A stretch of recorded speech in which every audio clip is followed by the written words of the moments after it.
Hola, bienvenidos a una nueva tutoría. Recíbela y llévala también en tu dispositivo móvil o tableta. Recuerda, somos tutorías.co.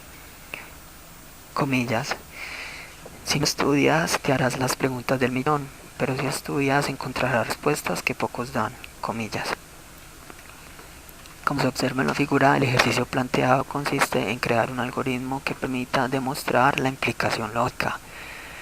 Si Q implica R es cierto. Planteamos la solución en un programa de 41 líneas. En la línea 4 vemos la instrucción numeral include iostream. Iostream es una librería que permite efectuar operaciones de entrada y salida de datos. Con esta instrucción lo que hacemos es incluir la librería iostream. En la línea 5 vemos la instrucción numeral include conio.h. Conio.h lo que hace es también efectuar operaciones de entrada y salida de datos. Cuando usted necesite mostrar información por consola, eso representa una salida de datos. Cuando usted necesite capturar información que el usuario ingrese, eso representa una entrada de datos. Luego, para usted efectuar entonces estas operaciones de entrada y salida de datos, va a incluir una de estas dos librerías. En la línea 7 vemos la instrucción using namespace std. Esta instrucción lo que hace es establecer el espacio de trabajo estándar de C++. Eso quiere decir que vamos a poder programar de manera más flexible. Pero si no incluimos esta instrucción, lo que pasa es que vamos a tener que establecer nuestro propio espacio de trabajo y de esa manera vamos a tener que ceñirnos a la programación y a la semántica estructurada de C++. Entre las líneas 9 y 41 vemos el main. El main es el método principal del programa. Recuerde que cuando un programa compila, lo que hace el compilador es incluir las librerías, mirar el espacio de trabajo y por último busca el main, es decir, el inicio del programa. En la línea 11 vemos la declaración de un vector llamado P de tipo booleano y se inicializa con los valores de falso y verdad, es decir, false y true. Recuerde que los valores de tipo booleano solamente recibirán datos de falso o verdadero o de 0 o 1. Recuerde también que los vectores son estructuras de datos estáticas, esto quiere decir que se reserva espacio de memoria RAM.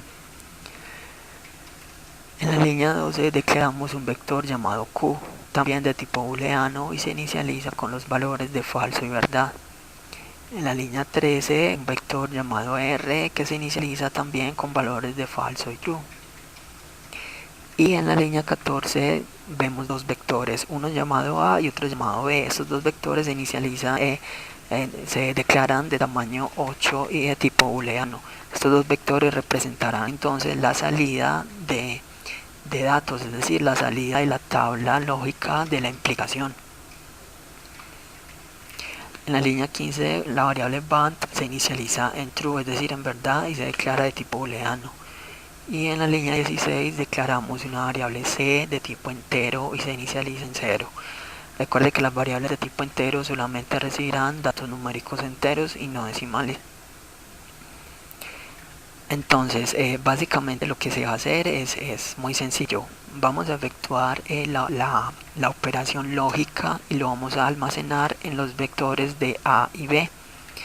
Y al final vamos a comparar los vectores de A y B. Si ambos vectores son iguales, quiere decir que la demostración de la implicación lógica se cumple. Pero si existe un dato que sea diferente respectivamente al otro vector, entonces la ley y demostración de la implicación lógica no va a ser cierta. Entonces por eso vamos a recorrer los vectores de P, Q y R. Entonces vemos una estructura repetitiva anidada entre las líneas 18 y 26. Recuerde que una estructura repetitiva permite ejecutar un conjunto de instrucciones repetidamente, aprovechando así la velocidad de procesamiento de datos de un computador. En este caso vemos tres ciclos anidados. El primer ciclo va a tener como variable controladora la i y va a empezar en 0 y va a ir hasta 1, es decir, i menor a 2, y se va a incrementar de 1 en 1, es decir, i más más. Recuerde que la instrucción i más más es similar a decir a i le asigna i más 1. Observe también como en este ciclo la variable i se declara. Se puede declarar en la parte superior del programa, pero es una técnica muy usada hacerlo dentro del mismo ciclo para evitar así olvidos de declaración. Bien, entonces dentro de este ciclo vemos el segundo ciclo anidado en la línea 19, cuya variable controladora es la j y va a ir desde 0 hasta 1 también, es decir, j menor a 2, y debe incrementar de 1 en 1. Y dentro de este ciclo, en la línea 20, vemos la declaración de la variable k, que va a ser la variable controladora del tercer ciclo, y va a tomar valores desde 0 hasta 1, es decir, k menor que 2, y se va a incrementar de 1 en 1. Ahora entonces, en la línea 21 vemos como al vector a en la posición c se le va a asignar entonces la negación de lo que tiene el vector q en la posición j, o lo que tiene el vector r en la posición k. Supongamos que el vector q en la posición j tenga falso, y supongamos que el vector r en la posición k tenga verdad. Entonces, negación de q quiere decir verdad, ¿cierto? Porque q en la posición j tiene falso, entonces negación de falso, verdad. Y r en la posición k tiene verdad, entonces verdad o verdad arroja verdad.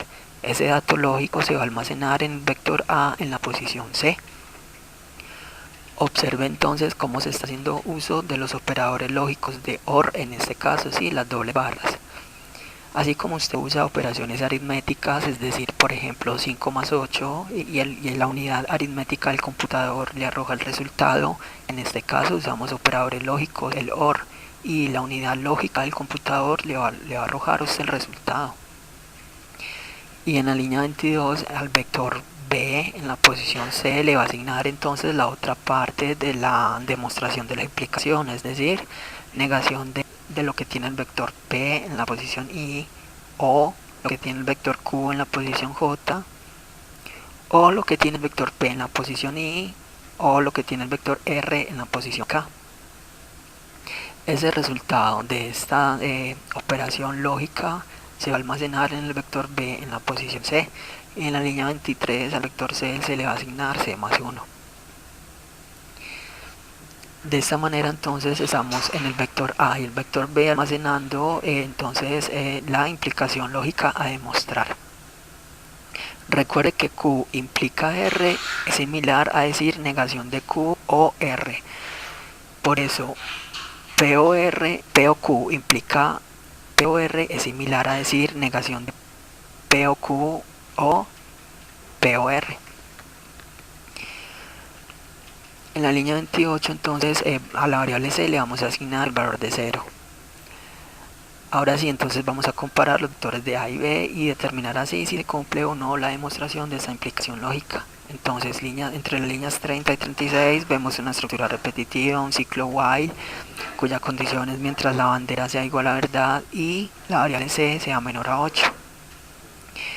Y dentro de este ciclo vemos una sentencia condicional. Recuerde que las sentencias condicionales permiten tomar dos o más caminos alternativos en un programa. En este caso entonces sí, lo que tiene el vector a en la posición c es igual a verdad, y lo que tiene el vector b en la posición c es igual a falso. Entonces, en caso de ser cierto, línea 33 a la variable band le va a asignar falso. Y en la línea 35 a la variable c la va a incrementar en 1, es decir, a c le asigna c más 1. Observe cómo la condicional de la línea 32 nos lleva llaves. ¿Por qué? Porque tiene solo una línea de código en su interior. Es decir, cuando usted tenga una estructura repetitiva, es decir, un ciclo, y este ciclo solamente tenga una instrucción, se va a poder omitir poner las llaves de apertura y cierre.